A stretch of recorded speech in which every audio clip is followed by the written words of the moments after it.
अंधेरे में भागते हुए अंदाजे से ही जा रही थी। मुझे सिर्फ फिक्र थी तो अपनी जान की और किसी चीज की नहीं। मैं भाग भाग कर थक चुकी थी, लेकिन मैं कहीं भी रुक नहीं सकती थी जब तक मैं किसी महफूज मुकाम पर नहीं पहुंच जाती थी। कुछ देर के बाद मैं पीछे मुड़कर देख लेती, लेकिन अपना भागना नहीं छोड़ती। मैं उस वक्त अपने घर से बहुत दूर निकल आई थी। उस इलाके का मुझे कोई अंदाजा नहीं था। रात चूंकि काफी गुजर चुकी थी, इसलिए अंधेरा हर सू फैला हुआ था। चांद भी आखिरी तारीखों पर था, इसलिए कहीं से भी रोशनी का कोई सिरा नहीं था। मैं भाग भाग कर थक चुकी थी। पैरों के नीचे मुख्तलिफ चीजें आने से मेरे पैर जख्मी हो गए थे। कहीं पर शायद पैर में कुछ चुभ भी गया था, जिसकी वजह से अब वहां से खून निकल रहा था। लेकिन मुझे उस वक्त उस तकलीफ का भी नहीं था। मुझे सिर्फ उस वक्त अपनी जान बचानी थी और किसी महफूज जगह पर पहुंचना था, जहां पर मैं कम से कम ये रात गुजार सकती। उसके बाद मैं अपना बंदोबस्त कर लेती, लेकिन अभी तो कहीं पहुंचने की चलती थी। मैं अब इतना थक चुकी थी कि मुझसे एक कदम भी आगे नहीं बढ़ाया जा रहा था। इसीलिए मैंने एक महफूज जगह देखकर वहां पर छुपने का फैसला किया। कुछ देर वहां बैठकर मैंने अपने हवासों को काबू किया और अपने पसीने को पोंछकर इर्द गिर्द चौकन्ने अंदाज में देखने लगी। लेकिन करीब ही कहीं कुत्ते के भौंकने की आवाज सुनाई दी, तो उसकी वजह से मुझे फिर से घबराहट होने लगी और मैं एकदम से एक तरफ होकर भागने लगी। भागते भागते एक जगह पर सांस लिया तो सामने ही मुझे एक मस्जिद दिखाई दी, जिसे देखकर मेरी जान में जान आई। मैंने उस मस्जिद में ही पनाह लेने का फैसला किया। मस्जिद का दरवाजा खुला हुआ था। मैं फौरन से मस्जिद में दाखिल हो गई। सामने ही मस्जिद का खुला सहन था और उसके एक तरफ बने वजू खाने में कोई बैठ के वजू कर रहा था। उसने मुझे आते देखा तो नजरअंदाज कर दिया और वजू मुकम्मल करने में मसरूफ रहा। और फिर मैं जो मस्जिद के सहन में एक तरफ आकर बैठ गई थी, वो मेरी तरफ आ गया। मुझे खौफ महसूस हुआ। उस वक्त अंधेरा था, अभी रोशनी नहीं हुई थी। मस्जिद में सन्नाटा छाया हुआ था। उस आदमी के अलावा मस्जिद में कोई भी नहीं था। उसने सफेद रंग की शलवार कमीज पहन रखी थी और सर पर सफेद टोपी ओढ़ी हुई थी। हल्की हल्की दाढ़ी उसके चेहरे पर खूब सज रही थी और वो 25-26 साल का नौजवान था। मेरे करीब आकर उसने मुझसे पूछा, क्या हुआ, आप इस तरह यहाँ पर आई हैं? सब खैरियत तो है? उसकी बात सुनकर मेरी आंखों में आंसू आ गए, लेकिन खुद पर काबू पाते हुए मैंने उससे कहा कि मुझे मस्जिद में पनाह चाहिए। मैं सुबह यहाँ से चली जाऊंगी। मुझे बस कुछ वक्त के लिए पनाह चाहिए। मेरी जान को खतरा है। मैंने उससे कहा तो वो सोच कर कहने लगा, ठीक है, आप ऐसा करें, इस तरफ मस्जिद में मेरे लिए कमरा बना है, आप वहीं जाकर आराम कर लें। अभी वैसे भी कुछ देर तक नमाजी आना शुरू हो जाएंगे और इस तरह आपको यहाँ बैठा देखकर सब सवाल करेंगे और गलत गुमान करेंगे। इसलिए आप उस कमरे में जाकर तब तक आराम कर लें, आपको कोई भी तंग नहीं करेगा। उस आदमी ने बड़े अदब और शाइस्ता लहजे में कहा कि मैं एकदम उठ बैठी। उस वक्त वैसे भी मेरे जिस्म का अंग अंग दर्द कर रहा था और पैरों की तकलीफ के बायस ज्यादा चला भी नहीं जा रहा था। वैसे भी अपने आप को तकरीबन घसीटते हुए मैं उसके पीछे चलती हुई आई और कमरे का दरवाजा अंदर से बंद कर दिया।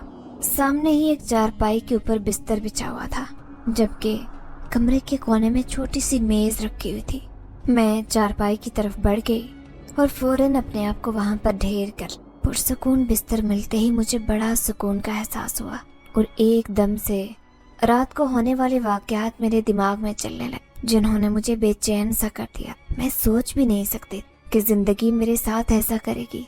मैं जो एक अमीर कबीर घराने से ताल्लुक रखती थी और अपनी जात में बहुत मशहूर और काबिल थी, मुझे उन सारे ख्यालात का सामना करना पड़ेगा। मैं जैसे जैसे वो सब सोचती जा रही थी, वैसे वैसे मेरी आंखों में आंसू आते जा रहे थे और मुझे जैसे खुद पर ही बीती जाने वाली बातों पर यकीन नहीं था। मेरा नाम ज़ारा है और मेरा ताल्लुक शहर के एक मशहूर खानदान से है। मेरे पापा का कपड़े का काम है। पापा की कपड़े की मिलें हैं जहाँ पर एक्सपोर्ट क्वालिटी का माल तैयार किया जाता था और पापा के कारोबार में अल्लाह ने खूब बरकत दी कि आज वो शहर के नहीं बल्कि पूरे मुल्क के जाने माने बिजनेसमैन थे। पापा की मैं अकलौती बेटी थी और उन्होंने बड़े शौक से मेरा नाम ज़ारा रखा। मामा और पापा के दरमियान बहुत मोहब्बत थी। जिस तरह हमारी सोसाइटी के जोड़ों के दरमियान अक्सर शादी के बाद इख्तलाफात ही रहते और वह अक्सर छोटी छोटी बातों पर झगड़ा करने लगते, लेकिन मामा और पापा के दरमियान ऐसा कुछ नहीं था। वो दोनों एक दूसरे के साथ बेहद मोहब्बत करते और सोसाइटी में उनके प्यार मोहब्बत की मिसाल दी जाती। हालांकि उनकी शादी अरेंज थी, लेकिन फिर भी ये अरेंज मैरिज एक गहरी मोहब्बत में बदल चुकी थी। पापा की सिर्फ एक ही बहन थी जो कि इसी शहर में ब्याही हुई थी। फुप्पो हमारी तरह अमीर तो नहीं थी, लेकिन वो भी खुशहाल और खाते पीते घराने से ताल्लुक रखती। मैं चूंकि मम्मा पापा की इकलौती बेटी थी, इसी वजह से उन्होंने मेरी हर ख्वाहिश पूरी की। उनके लाड प्यार ने मुझे थोड़ा सा जिद्दी और खुद सर बना दिया। यही वजह थी कि मैं कभी उनके मुंह से ना नहीं सुन सकती। मेरे मुंह से जो भी लफ्ज निकलता या कोई भी जिद मनवानी होती तो मैं उसके ऊपर फिर डट जाती और कभी पीछे नहीं हटती थी। हालांकि मामा मुझे समझाती थी कि लड़कियों को ऐसा नहीं होना चाहिए, लेकिन मैं क्या करती, मुझे जो चीज चाहिए होती थी उसके लिए मुझे सब्र करना नहीं आता था, जबकि पापा मेरे मुंह से निकली हुई हर फरमाइश पूरी करने पर तुल जाते। हालांकि मामा पापा को भी मना करती थी और कहती कि आपने ही इसे इतना सर चढ़ा लिया है, इस लाड प्यार की वजह से कहीं से कोई नुकसान ना हो जाए, लड़कियों को धीमे मजाज का होना चाहिए। लेकिन बाबा मम्मा की बात सुनकर हंसते थे और कहते कि मेरी एक ही तो बेटी है, मेरी इकलौती औलाद है, मैं कैसे इसकी फरमाइश पूरी ना करूं। आखिर अल्लाह ने मुझे उसी का नसीब तो इतना दिया हुआ है, मैं अपने शौक और किस पर पूरे करूंगा। ये कहते हुए बाबा मोहब्बत से मुझे देखते तो मैं एक फख्र के एहसास के साथ मामा की तरफ देखती। मामा को मेरी ये खुदसरी अच्छी नहीं लगती, लेकिन पापा के आगे उनकी भी नहीं चलती थी। पापा की इसी मोहब्बत के भरोसे मैं उनसे हर फरमाइश कर लेती थी।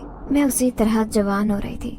मेरे दादा दादी का तो बहुत अरसा पहले इंतकाल हो गया, जबकि फुप्पो के साथ मिलना मिलाना होता था। लेकिन मेरी मामा के बहन भाई सारे बिरूने मुल्क होते, इसीलिए वहाँ पर तो बस साल बाद ही जाना होता।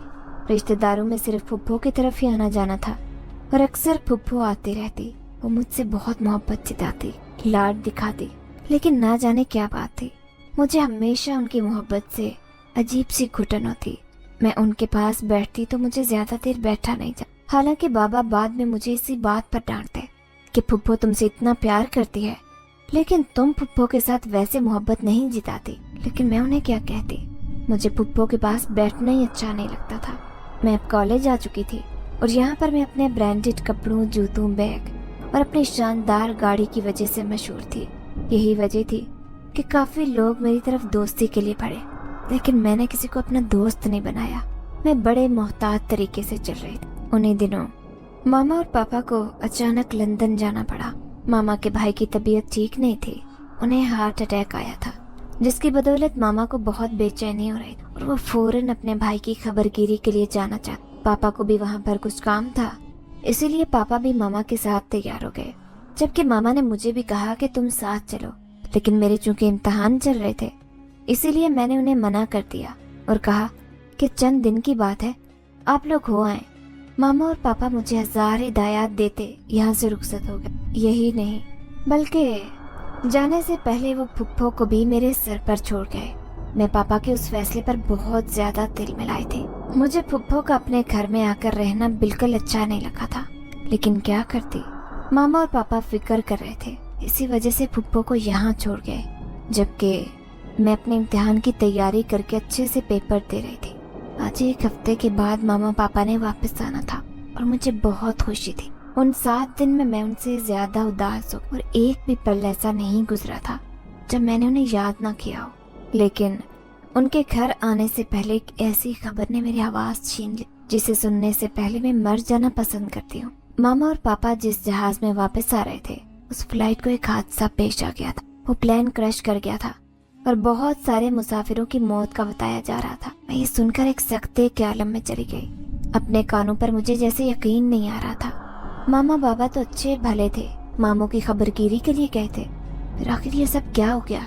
जब तक उनकी मौत की तस्दीक नहीं हो गई तब तक मैं बेयकीनी की कैफियत में रही, और फिर जब उनकी मौत का पता चल गया तो मैं जैसे बेबस होकर फूट फूट कर रोने लगी।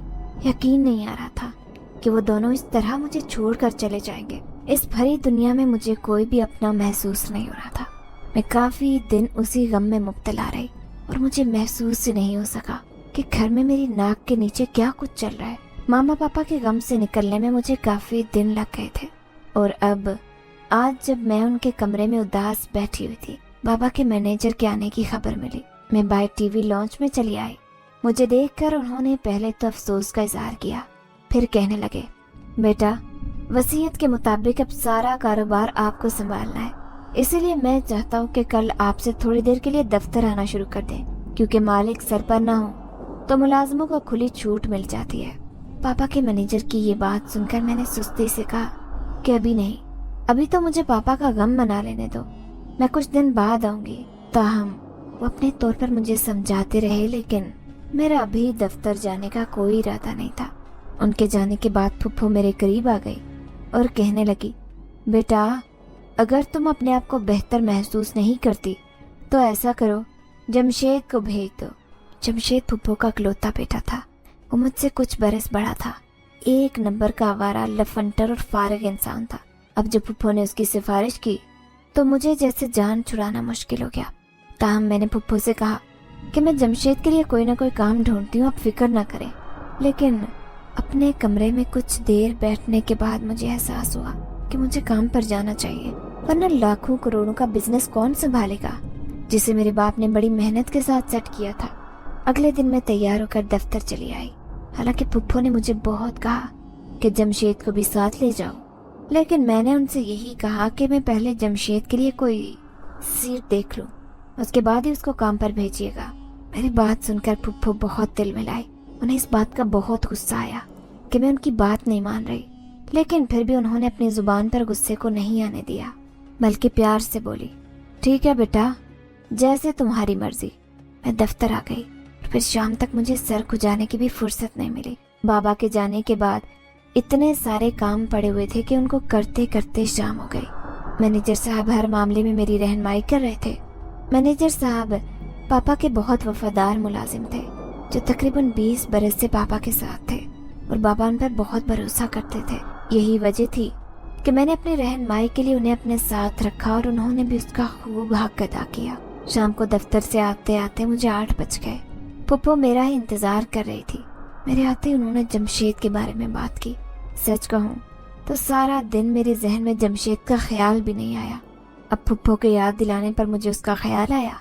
मैं उसे अपने दफ्तर में कोई जगह नहीं देना चाहती थी, क्योंकि मैं जानती थी कि उसे कोई भी काम नहीं आता, ना ही वो काम करेगा। लेकिन अब फुफ्फो बार बार इसरार कर रही थी कि वो पापा की इकलौती बहन थी, इसी वजह से मैं उन्हें नाराज नहीं कर सकती थी। इसीलिए मैंने उन्हें कह दिया कि आप कल जमशेद को दफ्तर भेज दें, बल्कि मेरे साथ ही सुबह चले तो मैं उसे काम समझा दूंगी। यह सुनकर फुफ्फो बेहद खुश और ढेरों दुआएं देने लगी। लेकिन मैं उस वक्त बहुत थक चुकी थी, इसीलिए फुफ्फो से माजरत करते हुए अपने कमरे में आ गई। खाना खाने को दिल नहीं जा रहा था। मामा पापा के बाद आज ये मेरा पहला दिन था जब मैं दफ्तर गई थी। कदम कदम पर लोग बाबा की तारीफ करते रहे। बाबा को याद करके मेरी आंखें नम होती रही। बाबा के वर्कर्स उनसे बहुत खुश थे और उन्हें ढेरों दुआएं दे रहे थे। यही वजह थी कि मैं भी बहुत मुतमईन हो गई। अगले दिन जमशेद मेरे साथ ही काम पर चला आया। मैंने मैनेजर साहब से कहकर उसे दफ्तर में ही किसी काम पर रखवा दिया। मैनेजर साहब ने उसे काम समझा दिया, लेकिन उसका ध्यान उनकी बात पर कम और इर्द गिर्द मौजूद काम करते हुए वर्कर्स पर बहुत ज्यादा था। मुझे अपने दिल में नागवारी उठती महसूस हुई, लेकिन मैं उसे कुछ कह नहीं सकती थी, वरना फुफ्फो का मूड खराब हो जाता। अगर जमशेद घर में जाकर जरा सी भी मेरी बात करता तो फुफ्फो ने मुझसे मूड खराब कर लेना था। अभी तक तो वो मेरे साथ ही रह रही थी। मामा पापा की डेथ के बाद उन्होंने घर जाने का सोचा भी नहीं। जमशेद अक्सर आकर उनसे यहीं मिल जाता और कभी रात भी रुक जाता, जबकि फुफ्फो के मियाँ का मुझे कुछ पता नहीं था कि वो कहाँ होते हैं, क्या करते हैं। अब भी जमशेद को काम समझाने के बाद मैनेजर साहब मेरे पास चले आए और कहने लगे, बेटा मुझे नहीं लगता कि जमशेद साहब काम करेंगे, क्योंकि उनका ध्यान काम पर नहीं है, बल्कि वो दफ्तर में इर्द गिर्द की चीजों पर ज्यादा तवज्जो दे रहे हैं। बहरहाल आप बेहतर समझती हैं कि क्या करना है। मैनेजर साहब ने मुझे तफसील से बताया तो मैं सोच में पड़ गई। अगर जमशेद 2-4 दिन तक काम पर ध्यान नहीं देगा तो फिर मैं उसे निकाल दूंगी। मैंने यही सोचा और दोबारा से काम की तरफ मुतवज्जे हो गए। आज भी काफी काम पेंडिंग पड़े थे जिन्हें निपटाना था और फिर उन्हें करते करते दोपहर हो गई। मैनेजर साहब ने मुझे इस बात का एहसास दिलाया कि अभी कुछ देर आप आराम कर ले और खाना खा ले, बाकी काम बाद में करेंगे। अभी हम ये बात कर ही रहे थे कि एकदम जोर से दरवाजा खुलते ही जमशेद अंदर चला आया। उसे देखकर मेरे चेहरे पर नाकवारी आ गई। मैंने उससे कहा, ये क्या तरीका है बॉस के कमरे में आने का? दरवाजा नॉक करके और इजाजत लेकर आया करो। मेरी बात पर शर्मिंदा होने की बजाय या माजरत करने की बजाय वो डटाई से कहने लगा, अरे यार, तुम तो अपनी कजन हो, तुमसे क्या इजाजत लेनी? और वैसे भी अपने मामू का दफ्तर है, यहाँ पर मैं मुलाजिम थोड़ी हूँ। ये कहकर वो मेरे सामने मौजूद कुर्सी पर टिक गया, जबकि मैनेजर साहब से कहने लगा, मैनेजर साहब, कुछ अच्छा सा मंगवा दे, बहुत भूख लगी है। यकीनन ज़ारा को भी भूख लगी होगी, तो आप कुछ जबरदस्त सा मंगवा लें। मैनेजर साहब सर हिलाते हुए बाहर चले, जबकि मैंने अपने अंदर उठती हुई नागवारी को आवाज दे दी और उससे कहा, खबरदार जो तुम आइंदा मेरे पास इस तरह कर बैठे और बगैर इजाजत से मेरे कमरे में आए, उठो जाओ यहाँ से। मैं उससे डपटते हुए कहने लगी। वो सुस्ती से उठकर कहने लगा, अरे यार, तुम तो बुरा ही मना गए। मैंने सोचा था कि चलो मिल बैठकर खाना खाएंगे और एक दूसरे से गपशप करेंगे, इस तरह थोड़ा सा हमारे दरमियान बेतकल्लफी भी हो जाएगी और दोस्ती भी हो जाएगी, लेकिन तुम तो जाने क्यों बुरा ही मना गई। ये कहते हुए वो दरवाजे की तरफ चला गया, लेकिन जाते जाते खाने का नहीं कहना भूला। मुझे अपने अंदर शदीद गुस्सा और नागवारी महसूस हो रही थी। मेरा उस वक्त बस नहीं चल रहा था कि मैं जमशेद का बुरा हाल करती, लेकिन अपने ऊपर जब्त किए रही। वो पापा का भांजा था और मैं उसे कुछ भी नहीं कह सकती। मेरे पास रिश्तों के नाम पर सिर्फ चंद लोग थे। हालांकि मामू लोगों ने मुझे बहुत कहा कि तुम यहाँ पर लंदन आ जाओ और हमारे पास रहो, लेकिन मैं पापा का बिजनेस छोड़कर नहीं जाना चाहती थी। अगर ये सब कुछ छोड़कर चली जाती हूँ तो शायद मेरे अंदर एक अधूरापन बाकी रह जाता और मैं जिंदा न रह पाती। लेकिन अब ये बिजनेस मेरे जीने की वजह था और यहाँ पर काम करके मुझे सुकून मिल। यूं ही दिन गुजर रहे थे। जमशेद दफ्तर सिर्फ वक्त गुजारने के लिए आता। अक्सर वो किसी न किसी स्टाफ मेंबर के साथ खड़ा होकर बातें करता हुआ मिलता या फिर किसी न किसी लड़की के साथ फ्लर्ट करने की कोशिश करता। कई दफा उसकी शिकायतें मिल चुकी थी। बहुत दफा मैंने उसे नजरअंदाज किया, लेकिन अब बहुत हो गया था। इतने दिन से मुसलसल उसकी शिकायतें सुन सुनकर मैं तंग आ गई। अब मैंने जमशेद से दो टोक बात करने का फैसला किया और आज मैं उसे दफ्तर से निकाल चुकी थी। 15 दिन की तनख्वाह मैंने अकाउंटेंट से कहकर उसे दे दी, जबकि जमशेद बहुत गुस्से हो रहा था। उसके चेहरे से साफ जाहिर हो रहा था कि उसे अपनी बेइज्जती महसूस हुई है और वो घर जाकर फुप्पो से बात करेगा। लेकिन मुझे अब उसकी परवाह नहीं थी। फुप्पो को मैं समझा लेती और स्टाफ के बारे में भी बता देती, लेकिन घर आकर फुप्पो तो बहुत गुस्सा हुई। उन्होंने मुझे बहुत बातें सुनाई और कहने लगी, मैंने सोचा था कि लड़की ज़ात है, अकेली क्या करेगी, जमशेद तुम्हारा साथ देगा, लेकिन तुमने तो उसे दफ्तर से ही निकाल दिया। अरे इसे काम नहीं आता, तुम सिखाओगी तो सीखेगा, इस तरह तो तुमने भी नहीं सीखा, तुम भी तो सीख रही हो। फुप्पो ने मुझे बेनक़्त सना डाली, जबकि मैंने कहा, फुप्पो, मैंने इसे समझाने की बहुत कोशिश की, लेकिन ना तो वो समझता है और ना ही सीखता है। इसलिए बेहतर यही है कि आप उसे किसी और जगह पर काम पर डाल दें, वो यहाँ पर काम नहीं करेगा। लेकिन फुप्पो को तो उसे बाबा के दफ्तर ही भेजना था, जबकि मैं भी इस बहस से तंग आ चुकी थी और अपने कमरे में आ गई। मुझे नहीं मालूम कि फुप्पो और जमशेद की बात में क्या बात हुई, लेकिन अगले दिन जमशेद काम पर नहीं गया था। फुप्पो मुझसे नाराज थी और बात भी नहीं कर रही थी, लेकिन अब मैंने सोच लिया था कि 1-2 दिन बाद फुप्पो से भी कहूँगी कि अब वो अपने घर जाएं और मुझे अब मेरे तरीके से घर चलाने दें। और फिर दूसरे दिन शाम को आकर मैंने फुप्पो से कह दिया, फुप्पो, अब आप भी घर जाएं, आपके भी घर का हर जुड़ा होगा। अंकल और जमशेद को मुश्किल होती है, आप अपने घर की खबर लें। मैंने बड़े सादा से अंदाज में फुप्पो से कह दिया, जबकि वो मेरी शक्ल देखती रह गई और कहने लगी, अरे चंदा, मैं तो तुम्हारी वजह से रुकी हुई थी, लेकिन अगर तुम चाहती हो कि मैं ना रुकूं तो मैं चली जाती हूँ। 1-2 दिन तक भाई साहब का 40वां है, तो उसके बाद मैं अपने घर चली जाऊंगी। ये कहते हुए फुप्पो ने आंसू बहाने शुरू कर दिए। मेरे भी दिल पर एकदम से कुछ हुआ। बाबा की याद फिर से आने लगी, लेकिन मैंने खुद पर कंट्रोल किए रखा और उठकर अपने कमरे में आ गई। अगले दिन बाबा के 40वें के सारे इंतजामात फुप्पो ने देखे। मुझे तो इन चीजों की कोई समझ नहीं थी। जमशेद भी उनके साथ ही लगा हुआ था। चूंकि 40वें से फुप्पो को फारिग होते शाम हो चुकी थी, तो जमशेद यहीं पर रुक गया। मैं अपने कमरे में चली गई थी। आज मेरा कुछ भी खाने को दिल नहीं जा रहा था और मामा पापा की याद भी बहुत ज्यादा आ रही थी। आधी रात के वक्त मेरा दिल घबराने लगा। तकरीबन 11 बजे का वक्त होगा और मैं भूख भी महसूस करने लगी थी। इसीलिए सोचा कि जाकर किचन से अपने लिए कुछ लेकर आती हूँ। ये सोचकर मैं किचन में आने लगी तो रास्ते में फुप्पो का कमरा आया। फुप्पो के कमरे से आती आवाजें सुनकर मैं ठटक गई और जब अपना नाम सुना तो बेसाख्ता रुक गई। फुप्पो जमशेद से कह रही थी कि मैंने तो ज़ारा को मनाने की बहुत कोशिश की, लेकिन अब वो तुझे किसी सूरत काम पर रखने को तैयार नहीं है। मैंने तुझे समझाया भी था कि एक दफ़ा तू दफ्तर में घुस जा, फिर तुझे अपने मामू के कारोबार पर कब्जा करने से कोई नहीं रोक सकेगा, लेकिन न जाने क्यों तूने मेरी बातों को ध्यान से नहीं सुना। जमशेद कह रहा था, अम्मा तू फिक्र मत कर, मैं ज़ारा के साथ ज़बरदस्ती निकाह कर लूँगा, फिर ये सारी दौलत जायदाद अपने नाम करवा लूँगा। तो बस यहाँ से निकलना नहीं और ज़ारा को अपनी बातों के शीशे में उतारे रखना। जमशेद फुप्पो से कह रहा था और मैं उनकी मंसूबा बंदी सुनकर हैरान थी। अब मुझे खौफ महसूस हो रहा था। फुप्पो और जमशेद मेरे अपने थे, लेकिन वो अपने बनकर मुझ पर वार करने की कोशिश कर रहे थे। यही नहीं, बल्कि जमशेद कह रहा था कि कुछ अरसे के बाद वैसे ही मैं ज़ारा को मार दूंगा ताकि वो जिंदगी में कभी सर उठा ना सके और अपनी दौलत और जायदाद का मुतालबा न कर सके। जमशेद का लालची अंदाज सुनकर मैं साकित रह गई, जबकि फुप्पो बाकायदा उसका साथ दे रही थी। ये सुनकर मुझसे रहा नहीं गया और एकदम फुप्पो के कमरे का दरवाजा खोलकर अंदर दाखिल हो गई। मुझे देखकर उन दोनों के चेहरों के रंग उड़ गए और वो दोनों चोर निगाहों से एक दूसरे की तरफ देखने लगे, जबकि मैं उन पर कुछ भी जाहिर किए बगैर फुप्पो से कहने लगी, फुप्पो मुझे खाने को कुछ चाहिए, कुछ बना दें। फुप्पो मेरे वारी सदके जाते उठ गई और किचन में चली गई, जबकि जमशेद बड़ी गहरी नजरों से मेरी तरफ देख रहा था। मैं उठकर टीवी लॉन्च में चली आई। कुछ देर बाद जमशेद भी किचन में चला गया और फुप्पो से कुछ बात करने लगा। मुझे टीवी लॉन्च में उनकी आवाज़ साफ सुनाई दे रही थी। वो फुप्पो से कह रहा था, अम्मा हो न हो ज़ारा ने वो सब बातें सुन ली हैं।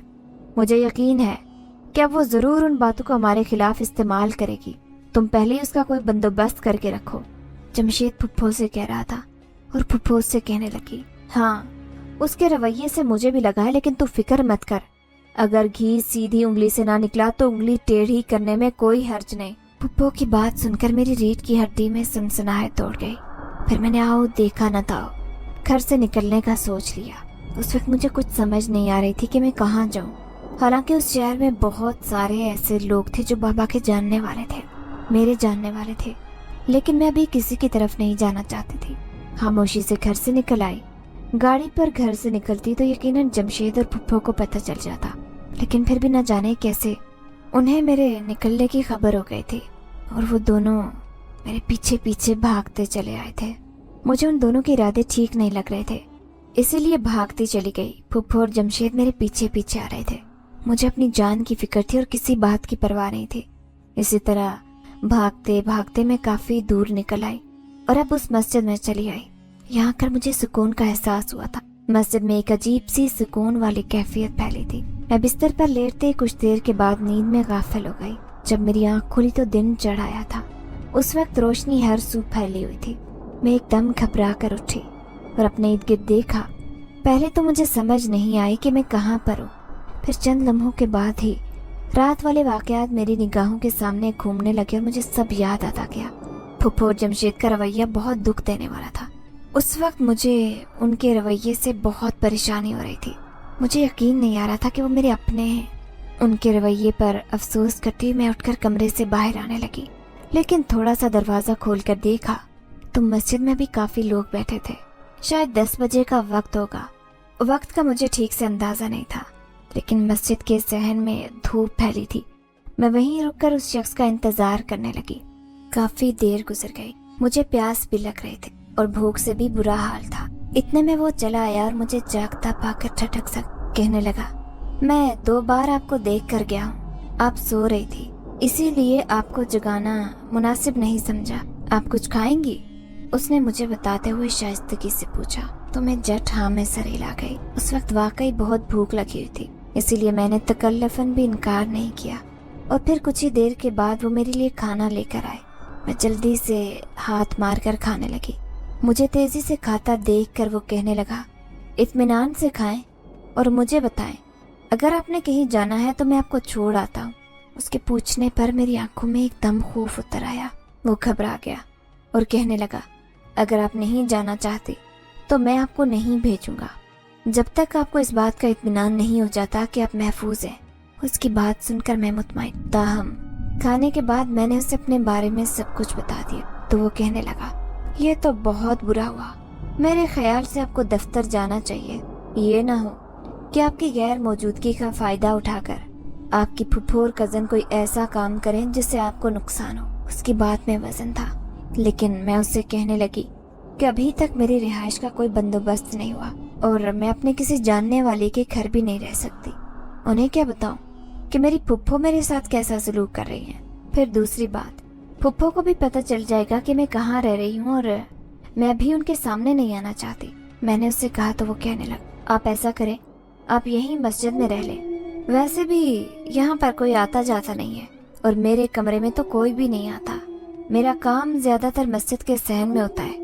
और रही सोने की बात, तो मैं उधर ही सो जाऊंगा, बेफिक्र होकर यहाँ पर रह सकती है। उस शख्स ने मुझे कहा तो मैं उसके चेहरे की तरफ देखती। वो कितना मासूम और सादा चेहरे वाला खूबसूरत इंसान था। मैंने उससे कहा, तुम तो इतने कम उम्र हो, फिर इतनी कम उम्र में मस्जिद की इमामत कैसे कर ली, जबकि आजकल के लड़के तो इतने कामों को तरजीह देते हैं।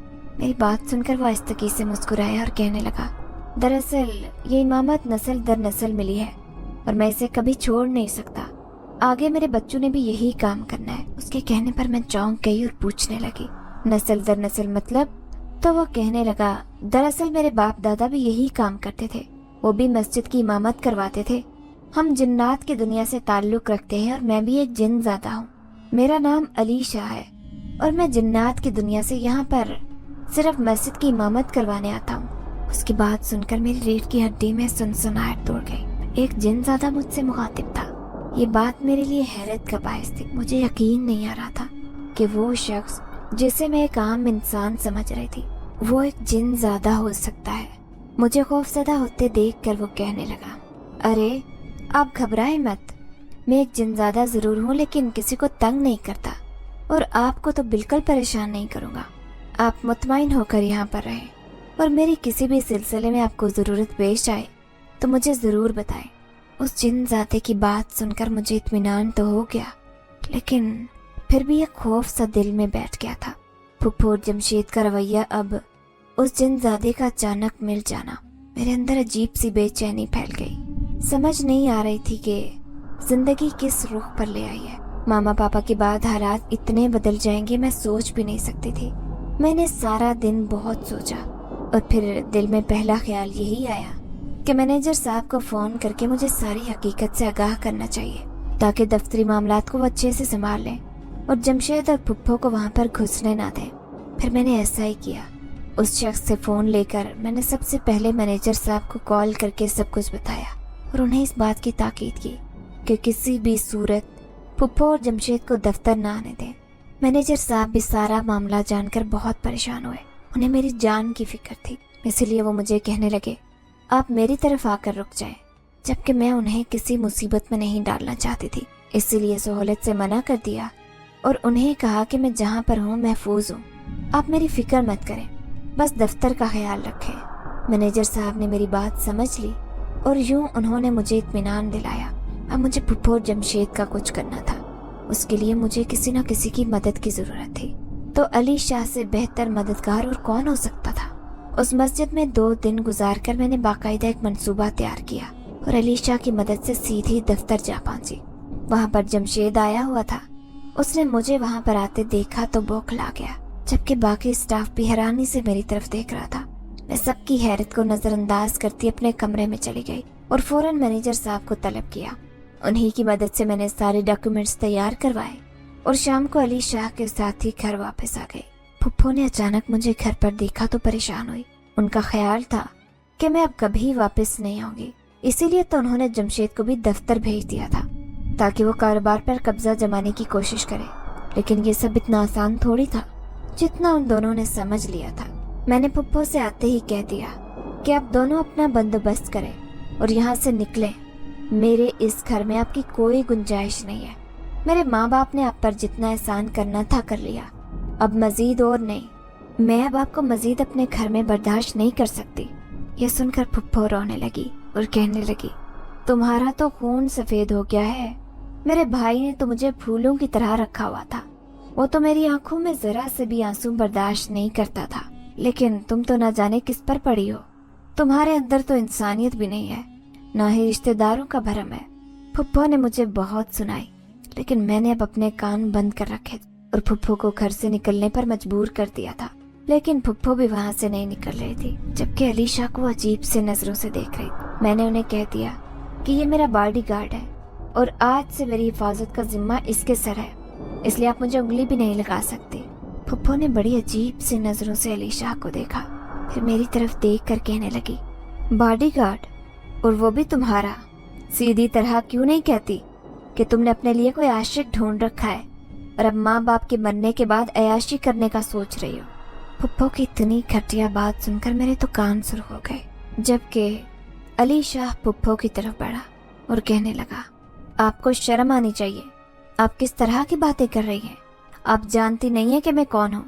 1 सेकंड में आपको यहाँ से उठाकर बाहर फेंक सकता हूँ, लेकिन मैं सिर्फ ज़ारा का लिहाज कर रहा हूँ। ज़ारा की आप पुप्पो हैं, इसीलिए मैं आपके साथ कुछ गलत नहीं कर रहा। लेकिन अब अगर आपने एक लफ्ज भी बोला तो मुझसे बुरा कोई नहीं होगा। अलीशा ने पुप्पो को धमकाते हुए कहा। तो पुप्पो कहने लगी, तुम मेरा कुछ नहीं बिगाड़ सकते। तुम नहीं जानते मैं कौन हूँ और कितनी खतरनाक हूँ। पुप्पो ने गुस्से से अलीशा को देखते हुए कहा, जबकि अलीशा कहने लगा, और आप नहीं जानती कि मैं एक जिन जात हूँ और मेरा ताल्लुक जिन्नात से है। मैं अपनी पर आया तो आपको उठाकर इतनी दूर फेंकूंगा कि आप कभी भी यहाँ का दोबारा रुख नहीं करेंगी। अलीशा की बात सुनकर पुप्पो के चेहरे पर खौफ व हरास फैल गया और वो चंद लम्हे उसे गौर से देखते रहने के बाद कहने लगी, तुम मजाक कर रहे हो ना? जबकि अलीशा कहने लगा, नहीं, मैं मजाक नहीं कर रहा, ये हकीकत है और ज़ारा को इस बारे में सब पता है। अलीशा ने मेरी तरफ देखते हुए कहा, तो मैंने भी आहिस्ता से हाँ में सर हिला दिया। पुप्पो एकदम खौफजदा हो गई और फौरन से वहाँ से उठ गई थी, जबकि जाते जाते वो मुझे धमकाते हुए गई और कहने लगी, तुम ये मत सोचना कि मैं यहाँ से जा रही हूँ तो तुम्हारा पीछा छोड़ दूंगी। जब तक मुझे मेरा हक नहीं मिलेगा मैं पीछे नहीं हटूंगी। पुप्पो मुझे काफी धमकियां देकर गई। मैं थके थके अंदाज में वहीं टीवी लॉन्च में पड़े हुए सोफे पर बैठ गई। मुझे उस वक्त मम्मी पापा की बहुत याद आ रही थी। पुप्पो के उस रवैये ने मुझे तोड़ कर रख दिया था। अगरचे वो मेरे साथ मोहब्बत से चलती तो मैं भी उनके साथ बहुत मोहब्बत करती, लेकिन अब उन्होंने मेरे साथ इस तरह का रवैया अपनाया था। उसने मुझे जानबूझकर उनके साथ ये रवैया अपनाने पर मजबूर कर दिया था। अगले चंद दिन बहुत ज्यादा अहम रहे थे। मैंने दफ्तर में कुछ तब्दीली की थी। अब उसके साथ साथ मैंने मैनेजर साहब से मशवरा करके अलीशा की मदद से पुप्पो का हिस्सा अलग कर दिया था। पुप्पो के हिस्से में बाबा की तरफ से जो कुछ भी था वो मैंने उनके नाम लिख दिया था। मुझे उनका हिस्सा रखकर क्या करना था? मैं तो उनकी मोहब्बत चाहती थी, लेकिन जब उन्हें दौलत और जायदाद से मोहब्बत थी तो फिर मैं क्या कर सकती? इसीलिए एक दिन अलीशा के साथ में पुप्पो को जाकर उनके हिस्से के कागजात देकर आई, जिसे उन्होंने बहुत हैरत से थामा। उनके चेहरे की हैरत जैसे ये बात जाहिर कर रही थी कि उन्हें बिल्कुल भी उम्मीद नहीं थी कि उन्हें हिस्सा मिलेगा, लेकिन मैं उनका हिस्सा रखना ही नहीं चाहती थी। इसीलिए उनका हिस्सा उनके नाम करके मैंने सारे कागजात तैयार करवा लिए।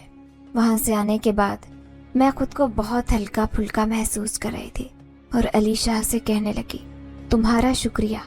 तुम्हारी मदद की बदौलत मेरे बहुत सारे काम आसान हो गए और जिस तरह तुमने उस दिन पुप्पो से मेरी जान बचाई, मैं उसके लिए बहुत ज्यादा मशकूर हूँ। मेरी बात सुनकर अलीशा कहने लगा, अरे वो तो मेरा फर्ज था, तुम परेशान मत हो। आइंदा तुम्हें ऐसी कोई भी मुश्किल पेश आई तो तुम बिला झिझक मुझे कह देना। मैं तुम्हारे साथ हूँ और हमेशा तुम्हारी मदद के लिए तैयार हूँ। अलीशा की ये बात सुनकर मैं मुतमईन सी हो गई थी। यकीनन वो एक बहुत अच्छा इंसान था, लेकिन नहीं, वो तो एक जिन जात था। अगर वो इंसान होता तो यकीनन उसके अंदर बहुत सारी ऐसी खूबियां थी जो उसे हर एक से मुमताज करती, और शायद मैं उसे अपना जीवन साथी बनाने का सोच लेती, क्योंकि जितना वो खूबसूरत था उसके अंदर जितनी खूबियां थी वो किसी भी इंसान से मिलनी बहुत मुश्किल थी। लेकिन नहीं, मेरी मंजिल अभी भी बहुत दूर थी और मुझे बहुत आगे तक जाना था। मामा बाबा के इंतकाल के बाद मुझे अपने बिजनेस को बहुत ज्यादा सेट करना था और शादी अभी भी मेरे प्लान में कहीं पर भी नहीं। फुप्पो का हिस्सा दिए हुए 1 महीना गुजर चुका था। मैं अब दफ्तर में बहुत ज्यादा मसरूफ हो गई थी। उसके बाद से एक दिन भी फुप्पो से मुलाकात नहीं हुई थी। शाम को जब घर आती तो खाली घर काट खाने को दौड़ता, लेकिन क्या करती, मेरी किस्मत में ये तन्हाई लिखती गई थी। अली शाह कभी कभी मुझसे मिलने के लिए दफ्तर आ जाता। वो मेरी खैरियत पूछता। उसने जैसे अब अपनी जिम्मेदारी समझ ली थी। मेरी खैरियत और हिफाजत का जिम्मा जैसे उसने बिना कहे अपने सर ले लिया था, और मैं उसके आने पर हमेशा बहुत खुश होती। मुझे इस बात का एहसास होता कि जैसे मेरा कोई अपना है, बेशक कोई इंसान ना सही, कोई जिन जात ही सही। आज भी मैं शाम को थकी हारी दफ्तर से जब घर पहुंची तो कुछ देर बाद चौकीदार ने आकर फुप्पो की आमद के बारे में बताया। मैं बेहद हैरान हुई, क्योंकि जब फुप्पो को उनका हिस्सा दे दिया था उस दिन के बाद से फुप्पो दोबारा पलटकर मेरी खबर लेने नहीं आई थी, और अब अचानक उनकी आमद के बारे में जानकर मैं हैरान हो गई। चौकीदार से उन्हें बिठाने का कहकर मैं कुछ देर बाद टीवी लॉन्च में चली आई। फुप्पो सामने ही बैठी हुई थी। उनकी हालत उस वक्त काफी खराब लग रही थी। चेहरे पर आंसू के निशान थे और वो बहुत शर्मिंदा और परेशान दिखाई दे रही थी। मुझे सामने देखते हुए वो रोने लगी और कहने लगी, ज़ारा मेरी बेटी, मुझे माफ़ कर दे। मैंने तुम्हारे साथ बहुत गलत किया और अल्लाह ने मुझे उसकी सज़ा दे दी है। जब तक तुम मुझे माफ़ नहीं करोगी, मेरा अल्लाह भी मुझे माफ़ नहीं करेगा। फुप्पो ने रोते हुए एकदम से मेरे आगे हाथ जोड़ दिए तो मैं हैरत ज़दा रह गई। मैंने फौरन फुप्पो के हाथ पकड़ लिए और उन्हें कहा, फुप्पो आप ऐसे मत करें, आप मेरी बड़ी हैं।